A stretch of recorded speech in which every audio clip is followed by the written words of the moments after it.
Scandinavians have a long history of respect and romance with nature.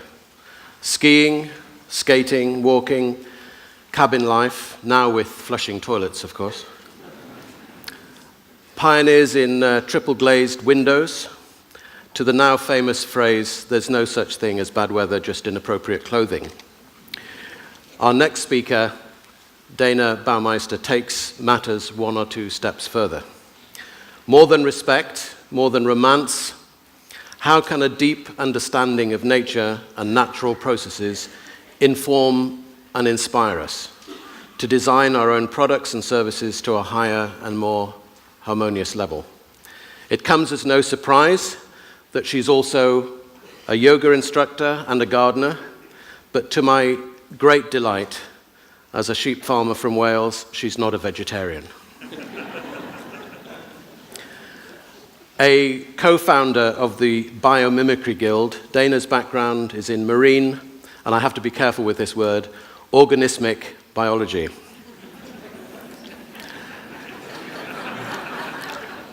And this has led her to a unique platform and expertise on the subject of her presentation today, Innovation Inspired by Nature. Doing it nature's way has led to many large corporations rethinking their approach to development. Yes, Shell, General Electric, Coca-Cola, Boeing, Levi's, Hewlett-Packard, and many, many more have all benefited from this approach. We are very fortunate indeed to have this very special person with us today. Ladies and gentlemen, please give a warm welcome to Dayna Baumeister.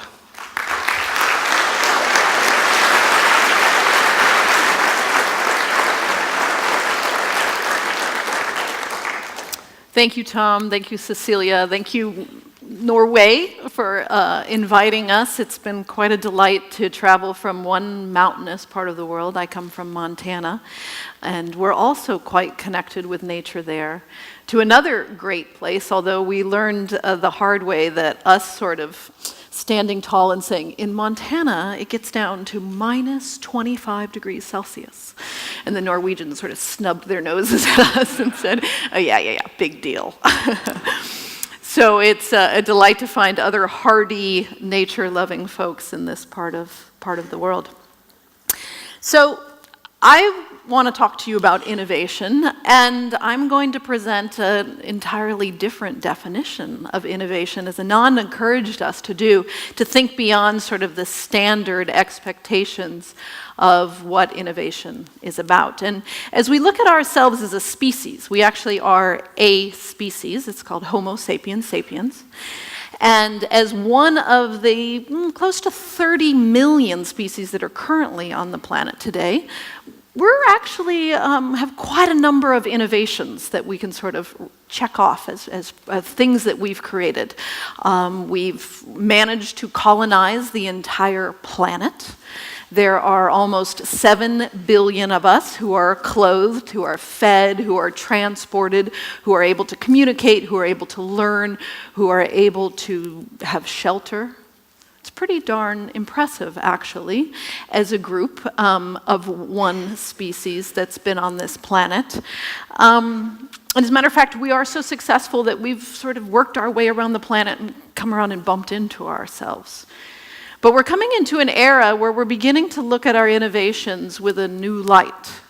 Perhaps this pedestal that we've mounted ourselves on is not such a proud place to be. And I want to talk a little bit about that today. So where exactly does innovation come from? This is a neuron, all right? A neuron in your brain where information fires. And a lot of us, if you were to ask most people, where does innovation come from? We would say, well, human ingenuity, right? We think up these ideas. They come from our brains, our neurons firing. But the reality is that innovation is actually much, much, much older than that, and much more complicated than just ideas sparking in our brain. And it turns out that as a species, we're actually pretty young on this planet. And as it comes to sort of winning the innovation award, we're actually quite bad at innovation. believe it or not. There are a lot of other species on the planet that really kind of have beat us to the punch, and if they had taken out patents long ago, we would be owing them a lot of money. So if we put the sort of age of the planet in context, what I'm going to do is I'm going to take the 4.5 billion years that the planet has been around. Right? Billion actually doesn't sound like a lot when you have trillion-dollar deficits like we do in the United States. Billion is no big deal. But let's take that 4.5 billion years and compress it into just 1 year. So that January 1st is when the Earth was born, just right past midnight. And we're standing here today in 2011 on December 31st, just a breath before midnight. Okay, so that's that 4.5 billion years. So the Earth shows up right on January 1st. And the first 2 months, all right, up until February 25th, it's that whole primordial soup thing, the volcanoes, completely inhospitable.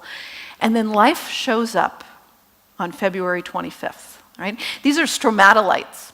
They were around on February 25th, and they're still around today. One of the most successful inventions this planet has ever seen.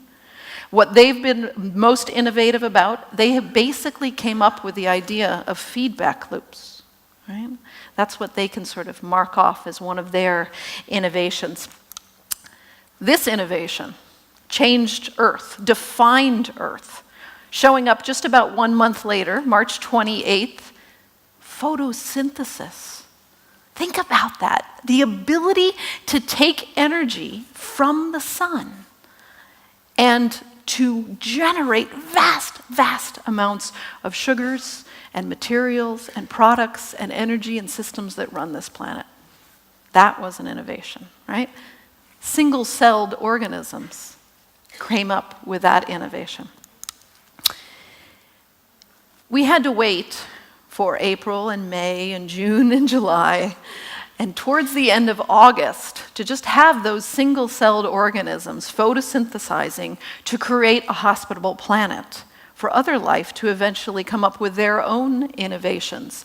And on August 16th, the innovation around cooperative interactions, 2 cells living together, happened August 16th. Before that point, before those 8 months, it was just those single-celled organisms. And then, sadly, had to wait all the way till September for sex to happen. Long time to wait, right? So this is a close-up of meiosis, which is the mixing of genes. So the whole idea of cross-fertilization, right? We think, oh yeah, we're so good at that. We swap ideas all the time. Well, life's been doing it since September 17th. When we had sexual reproduction occur in organisms. And then after that, once you started mixing genes together, then life progressed very, very rapidly. And in November, we started getting fungi. Right? That's a mushroom, right, that popped up. Now the fungi had this incredible ability to exchange benefits, exchange nutrients between organisms. Pretty important innovation. If you're going to interact in a world, you need to be able to exchange with those that are surrounding you. The fish, all right? Fish have an incredible, they came up with this idea called buoyancy, right? Pretty cool. Great invention. And they figured out this thing called osmosis and the ability to deal with salts moving across membranes. Then land plants begin to colonize, right? Working on that photosynthesis property and using it to figure out how to grow on every single continent on the earth. Then the insects, what insects can do put us to shame.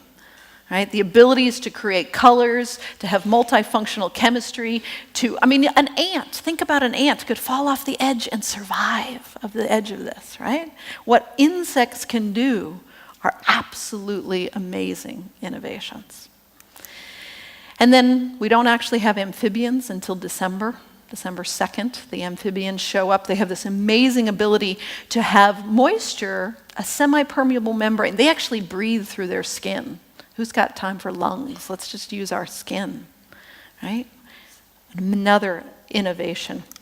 Reptiles soon followed thereafter, probably the champions in the world when it comes to water management. But yet they've only been on the planet now for about 25 days. Right? But for a long while, those reptiles dominated and ruled the planet. Mammals showed up. Mammals have mastered temperature regulation, unlike anything we've ever seen before, able to maintain their temperature whether they live in the Arctic or at the tropics. Birds, flight, right? They've mastered flight. Flight in aerodynamic ways that pale in comparison to even our very best helicopters or flight jets. Flowers, colors and scent, attracting others. What flowers offer us as innovations are absolutely amazing. The dinosaurs, they went extinct a really, really long time ago, right? Just 6 days ago. Matter of fact, it was about 6:30 in the afternoon when the asteroid hit and took out the vast majority of this planet's species over a period of about 30 days in real geological time, so a mere few seconds. And that was the end of the dinosaur era. And then we have hominids, right? Look when hominids showed up. Just 12 and a half hours ago. That's not even us. That's just the Homo species, not Homo sapiens, Homo erectus, Homo neanderthalis. They've been on this planet for about 12 and a half hours. They invented upright walking and mobility that came with that. Then humans, right? Then we showed up, look at that, just 24 minutes ago is when humans got here. And our greatest innovation, language, right? Language is something that we hold unique as a species. Then about 10,000 years ago, which was just 1 minute ago, we came up with agriculture, and that transformed the way we as a species lived on this planet. It actually settled us in place as we began to domesticate the plants and the animals. And then, in the last 200 or so years, we've had the Industrial Revolution, which for the most part defines life as we know it. And that's where we think we get our innovations from. That's where we think we get our inspiration from. We look to each other, we look to what's already here, and that's where our ideas come from. But they've only been here, look, 2/100ths of a second. That's it. But yet somehow those are the innovations that are supposed to help us learn, as one of those 30 million species, how we can live on this planet. So have we reached the pinnacle of evolution? Right? Is this the highest aspiration? As Anand asked us, do we have more innovations ahead of us? Well, you're darn right we do. We have quite a bit. As a matter of fact, some scientists took a look at the human patent database, right? And they put it in what's called a TRIZ matrix, T-R-I-Z. And it's all of your needs and your functional challenges in a matrix. So strong and lightweight. Put all the patents that fit in that cell of strong and lightweight together. And they put all the other functional needs and all the ways that humans have solved things. And then they took nature's ideas, biological solutions to the same sets of combinations in the matrix. There was only a 12% overlap. 88% of the time, life had figured out a completely novel and innovative way of solving those challenges. In fact, life had filled in cells that we didn't even yet have a solution for. Right? And yet, while there's 30 million species, we've actually only given names to 1.8 million of them. And most of them just have a name and where we found it, and we know nothing more about them. Imagine if we actually began to look. But one of the things that we do know is that the way we go about solving challenges is quite different than the way nature goes about solving challenges, right? So what we do with technology is we manipulate energy and we work with materials, all right? We manipulate materials and energy using a process we call heat beat, and treat. And quite frankly, heat, beat, and treat is pretty darn crude, right? If we can't figure out how to get something together, we're going to force it together. We're going to add heat, we're going to add pressure, we're going to put some nasty chemicals, and it will come together no matter what. Or it will come apart no matter what. Whereas what life does is it manipulates information and shape, right? So all of the amazing innovations that I just told you about were not about heat, beat, and treat. They were about playing with information and shape. There's a whole level of elegance to the innovations that we see in the other 30 million species that provides a little bit of an opportunity for us to begin to look at. So the question then is, if we look at these human innovations and how do they really compare, gives us the sense of where we might go ultimately with this, right? That we can actually say, and I think we're starting to as a species, we're kind of going, you know, I think this whole oil thing may not be such a great idea. Or maybe the hormone disruptor chemicals that we're pumping into our water, maybe not such a good idea. So when we begin to actually take a step back and compare how we solve things and nature solves things, we can begin to say maybe there is a better way. Maybe surviving for longer than 12 and a half hours on this planet, and instead trying to survive for 10 months or more may be a better opportunity for us, and there might be some answers in that space. But in order to do this, we have to quiet our cleverness. We have to actually be willing to admit we don't have all the answers. While we've evolved this huge brain of ours, we don't have all the answers. As adults, we reward each other for what you already know, right?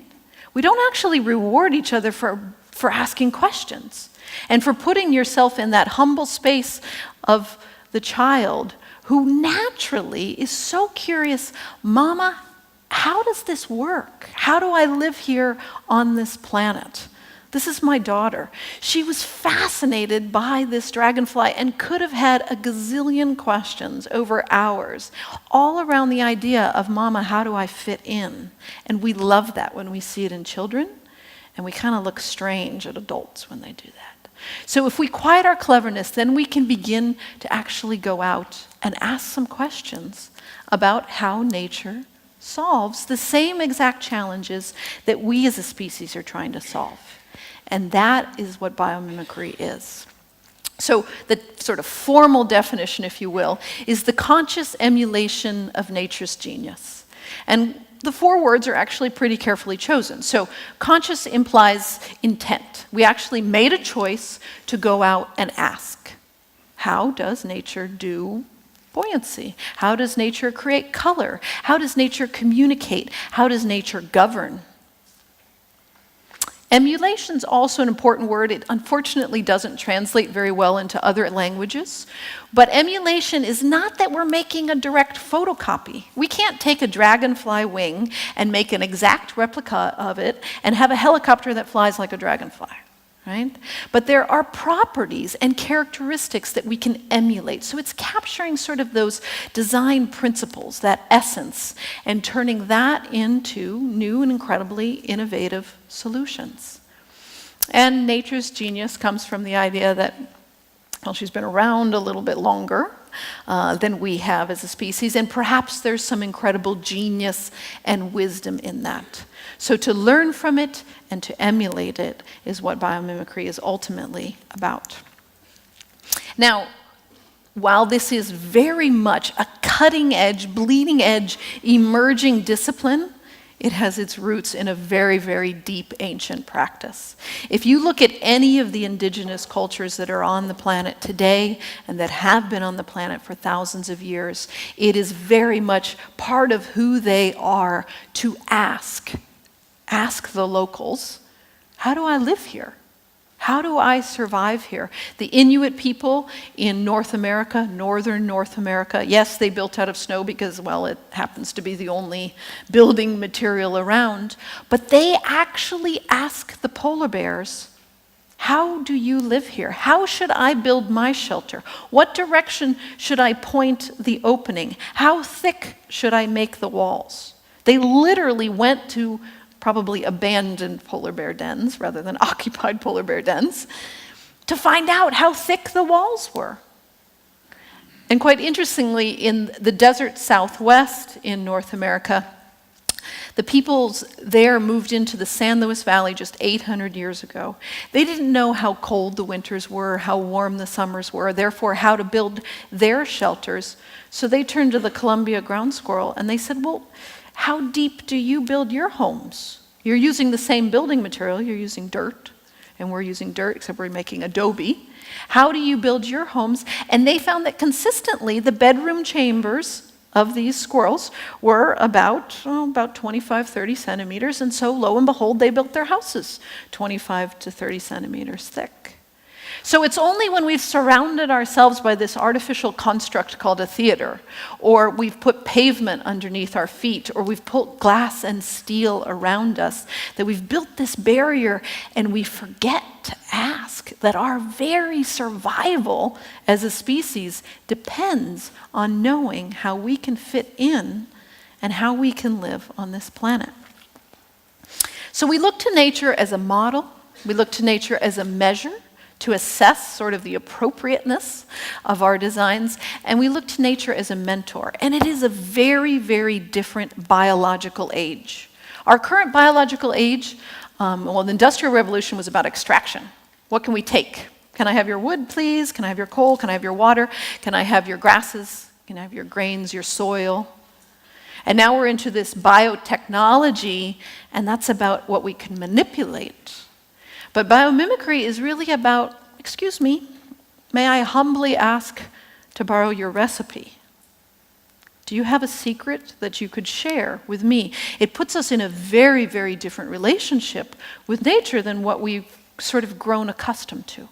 But yet it's deep-seated in who we are. You won't find anybody on the planet who points at nature and goes, ooh, that's ugly. Right? We all have this strong affinity for nature. So let's change that relationship from, okay, you're not ugly, you're beautiful, now I'm going to take you, to you're beautiful, can I learn from you? That's where the potential really lies.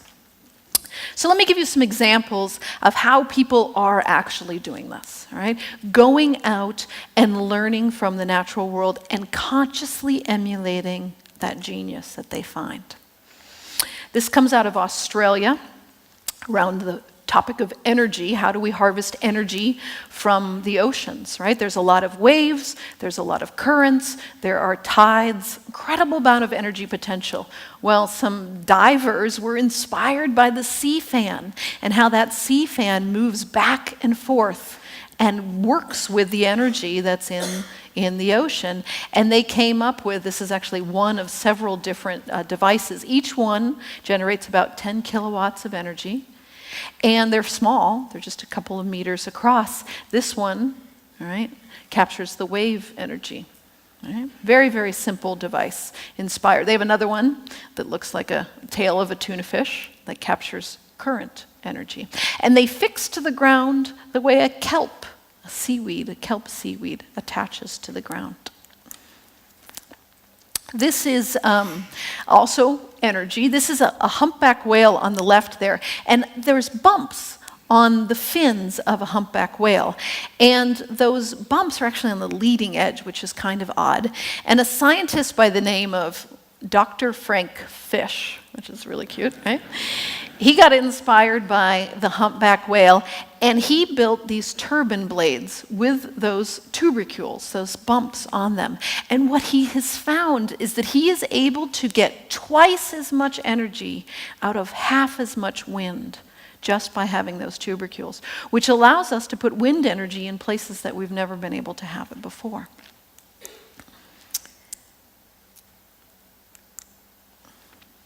Also in energy, photosynthesis. If we could figure out photosynthesis, right? Wouldn't that be the real holy grail of energy management? And there actually are labs all around the world that are working in a field called artificial photosynthesis. Well, the closest company that's come to sort of scaling that up to a commercial level is a company called Dysol, and they're based out of the US. And really what photosynthesis is taking the energy from the sun and with a pigment using that energy to excite an electron, and when the electron drops back down, you grab the energy. Right? And that's exactly what they are doing in this. It's an amorphous thin film technology that they've used a pigment, in this case it's titanium dioxide, not chlorophyll, and excites the energy or the electron, they grab that energy as it drops back down. So new ways to think about how we're going to do solar. This comes from Japan. This is a kingfisher, right? Its most important job is to be able to dive into the water without creating a splash. Because if it creates a splash, then the fish that it's going after will know it's coming. So it has this really long beak, which gives it an incredible ability to dive into the water without creating a wave.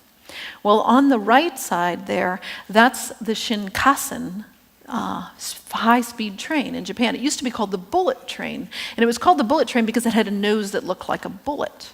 But now it's got a nose that looks like the kingfisher, and it came from the fact that the bullet train, when it went through tunnels, would go so fast that it created a pressure wave of density and dense air, and when that dense air came out the other side of the tunnel, it created a sonic boom.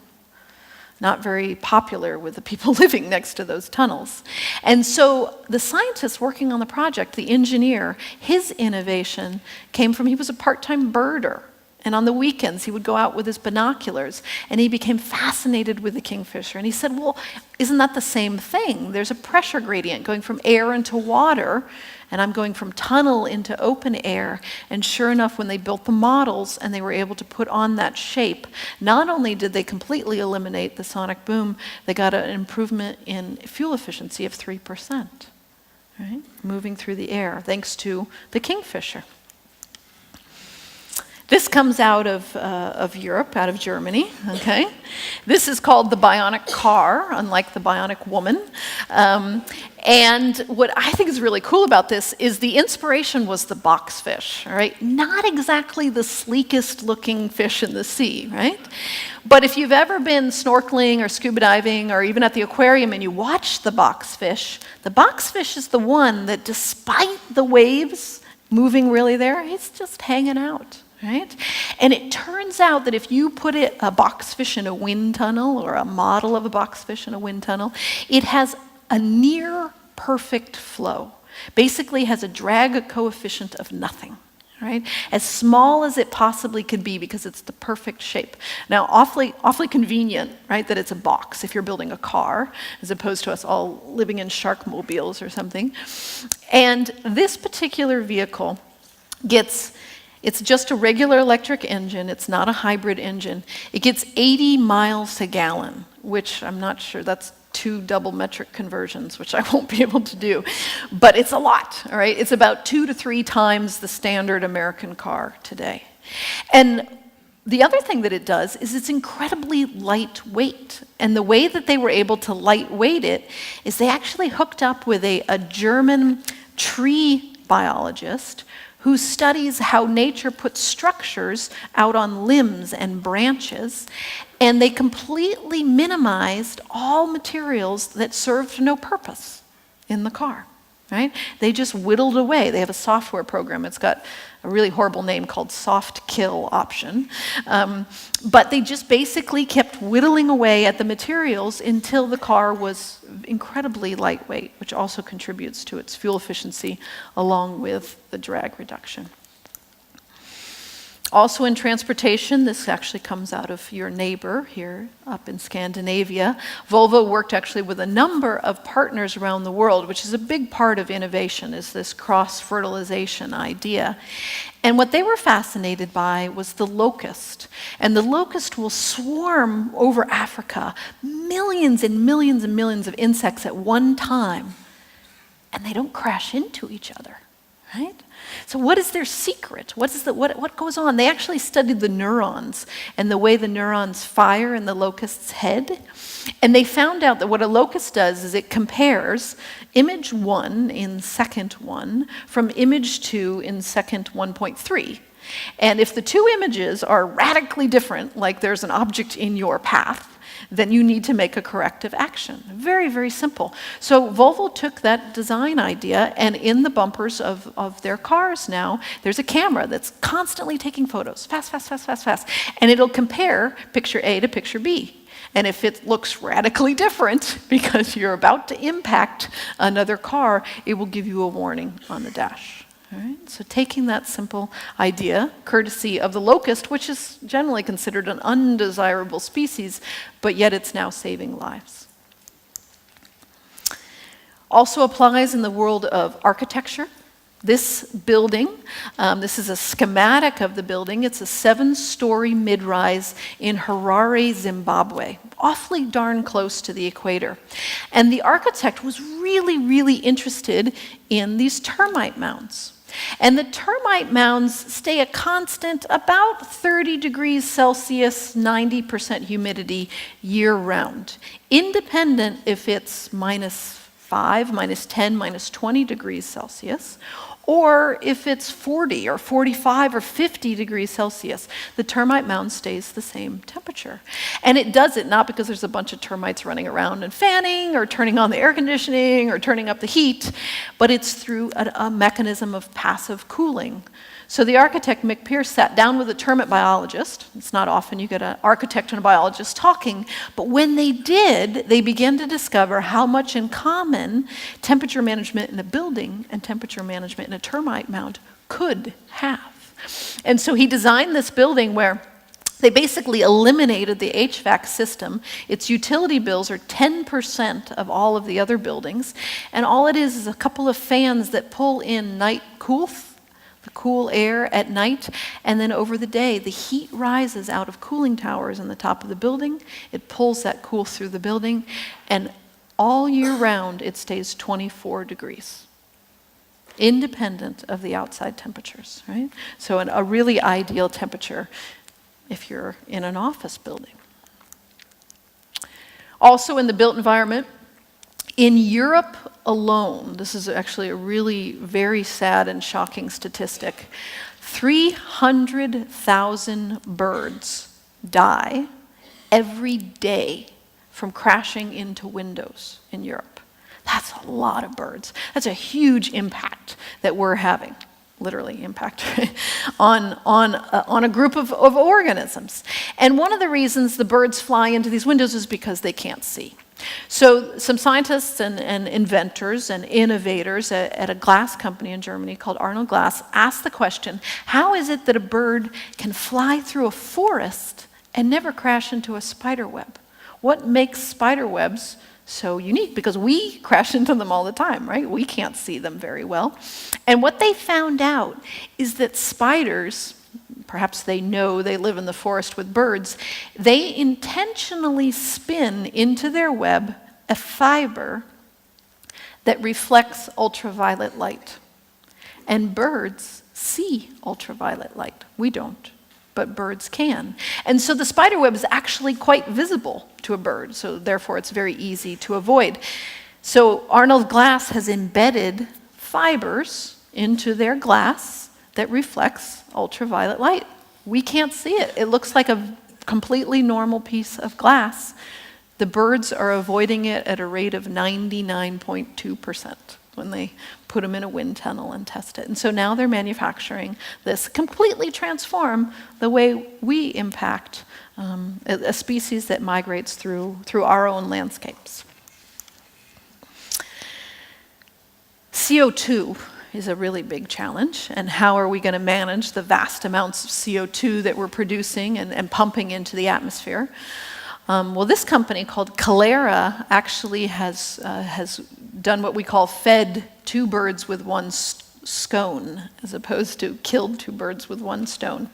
I prefer to feed them. And so not only are they preventing CO2 from going in the atmosphere by changing the way cement is made, which actually creates CO2, but they're also sequestering additional CO2 in the making of cement. Their inspiration was a coral reef, because that's what coral is. Coral is carbon dioxide turned into a building block, which is bicarbonate. And they do just that. They take CO2 gas, turn it into a building block, put it into the cement, and as the cement hardens, it grabs even more CO2 from the atmosphere. Completely different way of thinking about our building materials. Pax Fan is a really interesting story. An inventor and a part-time marine biologist was really inspired by the spirals that he found in algae as he walked along the seashore. And as he started to look at them, he realized that they always have this really cool spiral form. And part of it so that they can deflect the energy of the kelp. So as it moves through, it kind of twists with that. And the more he looked, the more he found that shape in nature. It's in the head of a pine cone, the head of a sunflower, it's in seashells. If you look at your skin pores under a microscope, you actually have that same spiral. So it's a very much optimized flow form. So they built this particular fan among many other fans, and it's a propeller. But propellers and impellers and fans, those all collectively, globally consume 40% of the energy we use as a species on the planet. They all have pumps, fans, and motors in them. So if we can find ways to make those more efficient, we transform everything. So this particular fan is used to mix water in a water treatment facility. So as the sewage comes in, you need to keep it aerated. The unit is only this big, and it can completely aerate a tank of water as big as this stage and as high as this stage, right? Using the same amount of energy that it takes to power one bathroom light bulb, right? The figures that are coming out of the engineering tests for this are so remarkable that most people don't believe the data, right? Engineers get pretty excited if you have improvements of 3% efficiency. That's definitely worth jumping up and down for. They are seeing 10, 15, 25, in some cases 50% improvements in efficiency merely by using shape. Right? Rather than material. Remember I talked about in the beginning that nature uses shape rather than forces, a bigger fan or a bigger motor in order to accomplish the same function. This particular company is actually based in England. They were really inspired by, of all things, blood clots, right? I mean, you never know where your next inspiration could come from. When we have a leak, right? We've cut ourselves, we have a leak, the red blood cells and the fibrin all rush to that, and they get all caught up in each other, and they cluster, and they basically create a log jam, if you will, with your cells and your fibrin to stop your blood from leaking out of your skin, right? That design concept of take a bunch of cellular things and a matrix of fibers and have them rush to a leak and get clustered is what inspired their technology. And so when there's huge infrastructure costs and maintenance around leaks in our pipes, in our infrastructure, the water that runs under the city and the sewer, and we can't have those leak, whatever it might be. And so because there's a momentum to the leak, the molecules that they put in the water are drawn to that momentum, and then they get locked up and caught up in the where the leak is. And so very, very simple, easy way to repair leaks inspired by blood clots. Another material example, this comes from the Pacific Northwest. I don't know if you've heard of sick building syndrome. It was really predominant when we started ultra sealing our buildings so they'd be incredibly energy efficient. Well, that worked really well, except we no longer got fresh air, and all the lovely products that we put in our building were off-gassing, right? So all that new car smell Not really a good, healthy smell for you. Right? Or the new furniture smell, that's actually formaldehyde that you're smelling. And so this group was needing an alternative for formaldehyde. They were inspired by blue mussels. Probably many of you had blue mussels for dinner sometime in the last week. Well, the blue mussel is capable of creating an underwater glue that cures underwater. And so being inspired by it, these scientists were actually able to not take the glue from the mussel, but borrow the recipe and create a glue, and they put it all into sheet goods, plywoods and other sheet goods for manufacturing that no longer has the off-gassing problem.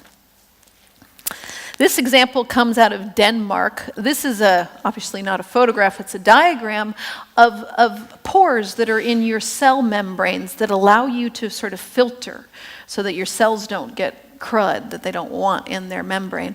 And it's actually really good at filtering water. And it's an hourglass shape, very, very simple hourglass shape again. Well, this scientist on the left is showing you a membrane that they've created that has a bunch of those small hourglass pores. And it is the most efficient and effective way to filter water.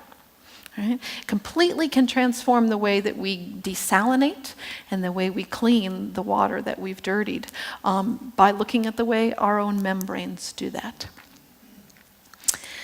This example comes from Portugal. This particular designer was poking around on a website that we have called AskNature.org, where you can type in, how does nature solve this? And you will find solutions. And he was really curious about strengths. And he got very excited about this white bark pine and how the pine creates strength by putting in spirals. And it puts spiral fibers where strength is most needed and doesn't put spirals where it's not. He then went back and designed this water bottle. And the reason why he wanted strength is because the company tasked him with creating a water bottle that uses 50% of the plastic than any other water bottle on the market today. Basically use half the materials. And if you make really thin plastic, it's going to crumple. Nobody wants a crumpled water bottle.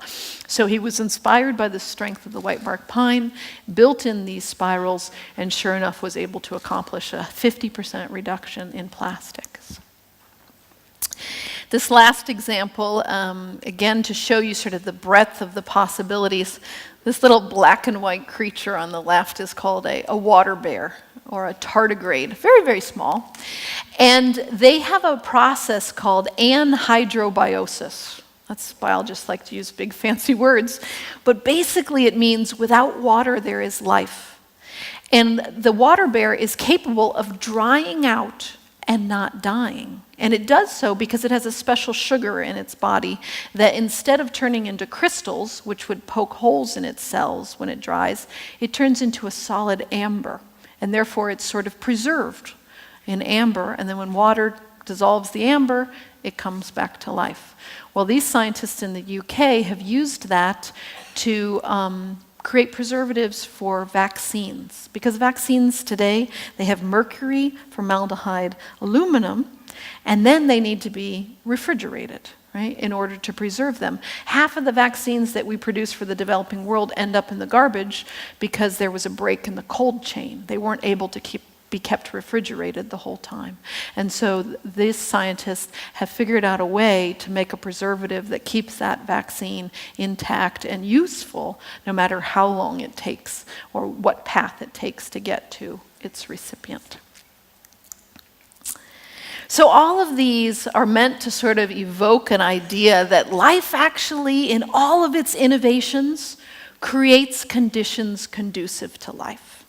And if we were to aspire to anything, as all of you as innovators and facilitators of innovation, what you could aspire to, my challenge for you, is to replace that word life in the beginning and say, I create conditions conducive to life. My innovations create conditions conducive to life.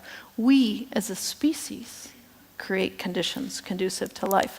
And that's ultimately for us what biomimicry is. It's not just being inspired by nature, but there's an ethos to it. There is a sustainability ethic that says if we're going to bother working on this stuff, if we're going to bother taking our time to emulate and to learn and to invent and to innovate, shouldn't we ask ourselves what's worth solving? This is what Anand talked about. Do we need a thinner iPad or do we need better men? Right? I'll take the latter. But it's also about reconnecting. It's very much about reconnecting with nature and reminding ourselves that we're very, very new to this planet, right? And there is a whole plethora that we can learn, and to find that connection again, to put ourselves back in a humble place, to quiet our cleverness, and then we can begin to emulate. So our organizations, we actually have more than one, seek to create conditions conducive to life. We have an umbrella organization called Biomimicry 3.8, which is, we bring 3.8 billion years of experience to the design table. And we have a for-profit that consults with companies to help them innovate around learning from nature. We also have a nonprofit that focuses on education of all generations, as well as habitat conservation. We have a program called Innovation for Conservation. It's basically royalties for the originator of the idea, right? The original patent holder. Shouldn't the tardigrade get some credit for that vaccine? And imagine if we started pumping dollars into protecting the habitat of these organisms. Ultimately, we believe and we know that we are nature. Homo sapiens is just one species.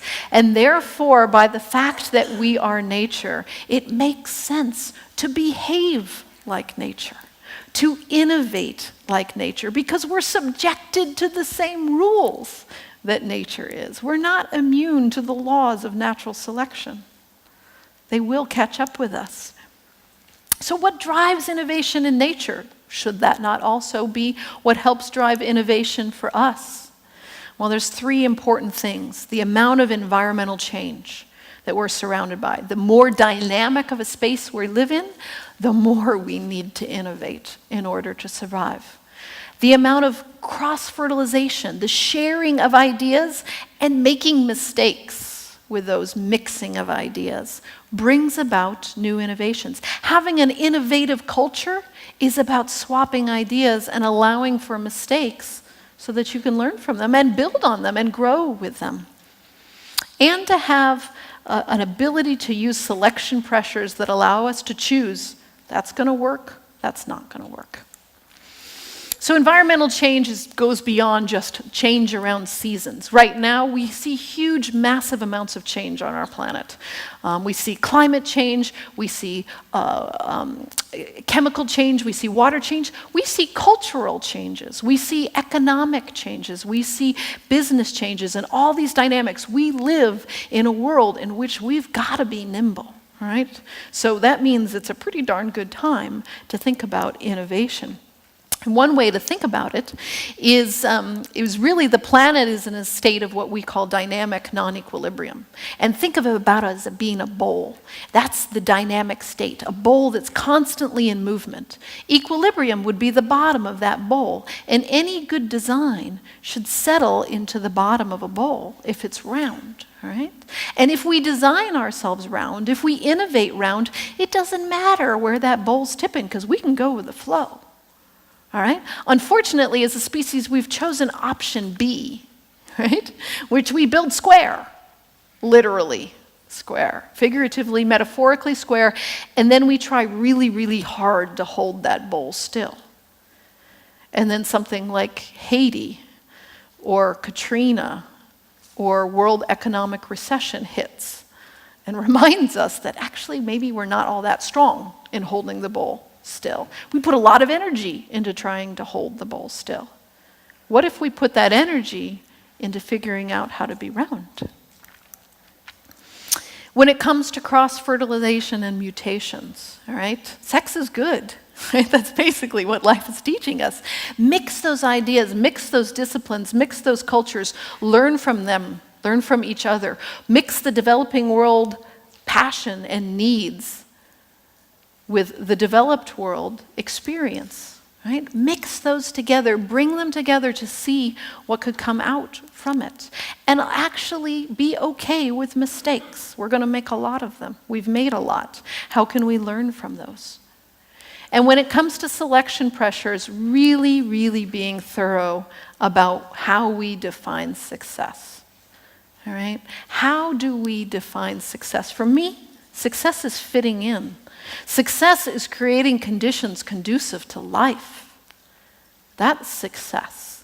And how can we create those feedback loops that ensure what we do is worth doing and is really, truly successful as all of the other 30 million species who are watching us? They are watching us. What would they define as success? Right? Defining those selection criteria may be as important of an innovation that we could ever come up with.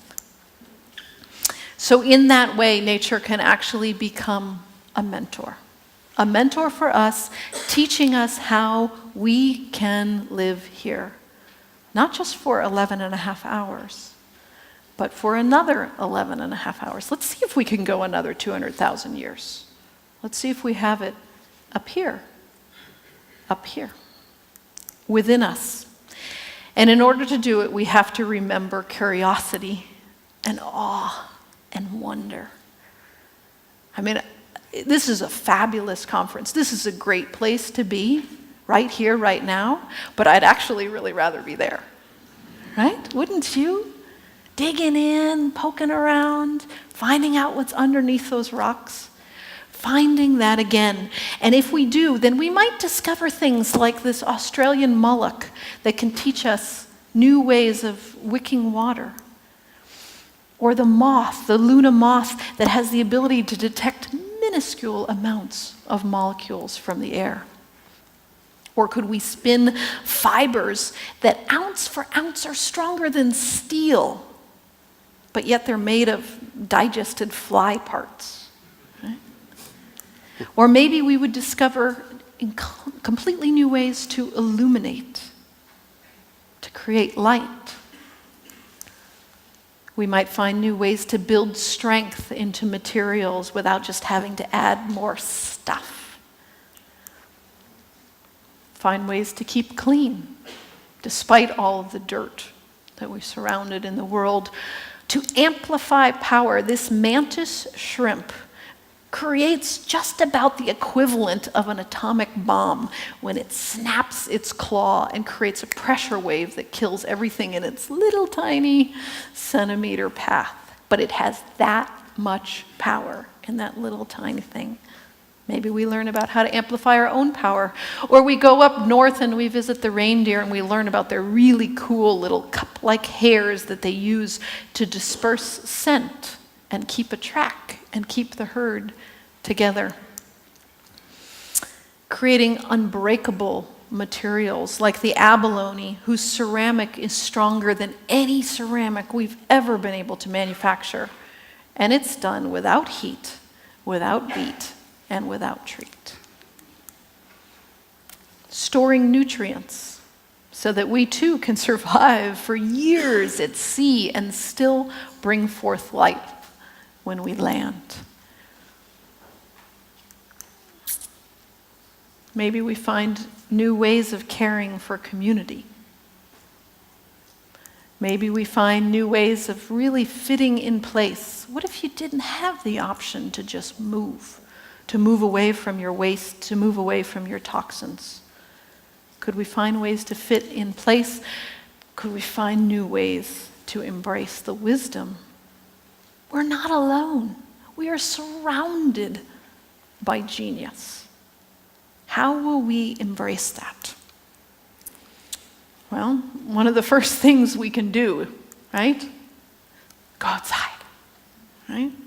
When you have a break, go be outside. And you have amazing landscapes, whether you're here in Norway or you're in France or you're in South Africa or New Zealand or the United States, you have an outside that's beautiful. And when you're there, it's not about hopping on your mountain bike, whipping through the landscape, but slowing down and breathing. Just breathe. Just be there. Slow down for just a minute and breathe. And then listen. Not what do you already know, but listen. And only then, after we've done all three of those, will we be able to echo back and say, thank you. Thank you for your guidance. Thank you for your wisdom. Thank you for tolerating us as long as you have. Right? So, I encourage you, imagine the possibilities. Thank you. Dayna Baumeister.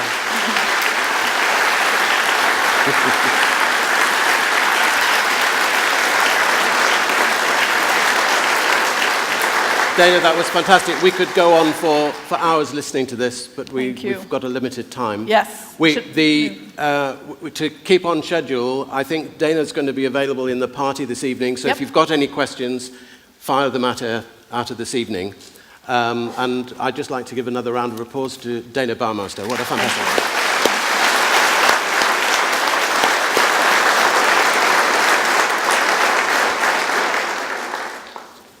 That was tremendous.